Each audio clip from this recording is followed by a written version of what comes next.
খাইছে একটা।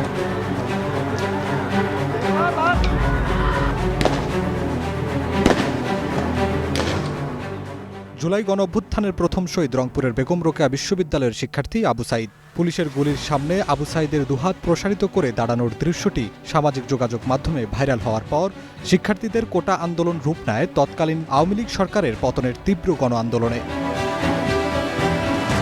দীর্ঘ ৩৬ দিনের রক্তক্ষয়ী আন্দোলনের পর পতন ঘটে স্বৈরাচার সরকারের। দ্বিতীয়বারের মতো স্বাধীনতার স্বাদ পায় দেশের আপামর সাধারণ মানুষ। দীর্ঘ প্রতীক্ষার পর অবশেষে আবু সাইদ হত্যা মামলার রায় ঘোষণা করেছে আন্তর্জাতিক অপরাধ ট্রাইব্যুনাল ২। রায়ে সাবেক ২ পুলিশ সদস্যকে মৃত্যুদণ্ড, ৩ জনকে যাবজ্জীবন কারাদণ্ড এবং ২৫ জনকে দীর্ঘমেয়াদে সাজা দেওয়া হয়। এই রায়ে সন্তুষ্টি প্রকাশ করেছে দেশের তরুণ প্রজন্ম।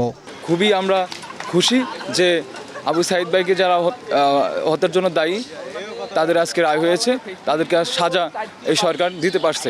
আবু সাইদের হত্যাকাণ্ডে যারা অভিযুক্ত তাদের যে ফাঁসির রায় হয়েছে, আমি একজন জুলাই যোদ্ধা হিসেবে, একজন ঢাকা বিশ্ববিদ্যালয়ের শিক্ষার্থী হিসেবে মনে করি অভিযুক্ত যারা রয়েছে অবশ্যই তাদেরকে ফাঁসির আওতায় আনতে হবে, ফাঁসি হওয়া উচিত। আবু সাইদ হত্যার রায়ের মাধ্যমে বিচার প্রতিষ্ঠার নতুন দিগন্ত উন্মোচিত হয়েছে বলে মনে করছে তরুণরা। যদি কোনো একটা ন্যায়ের পক্ষে আন্দোলন হয় এবং সেখানে যদি আপনি এভাবে গুলি করে কাউকে শহীদ করেন, কিংবা তখন যে আসলে আপামর জনতা এটার ফলাফল যে কেমন হয় আবু সাইদ ভাইয়ের মাধ্যমে আমরা দেখতে পেলাম। যে রায়টা হয়েছে এটা মানে পূর্ণাঙ্গভাবে পাবলিক হবে এবং ভবিষ্যতে যাতে কোনো স্বৈরাচারী সরকার কাউকে অন্যায়ভাবে মারার আগে এই রায়গুলো যাতে তারা বিবেচনায় নেয় এবং কেউ যাতে স্বৈরাচারী না হয়ে ওঠে ফিউচার। জুলাই যোদ্ধাদের মতে এই রায় শুধু একটি হত্যাকাণ্ডের বিচার নয়, বরং ভবিষ্যতের জন্য একটি দৃষ্টান্ত। আফরাত জামিন, গ্রিন নিউজ, ঢাকা।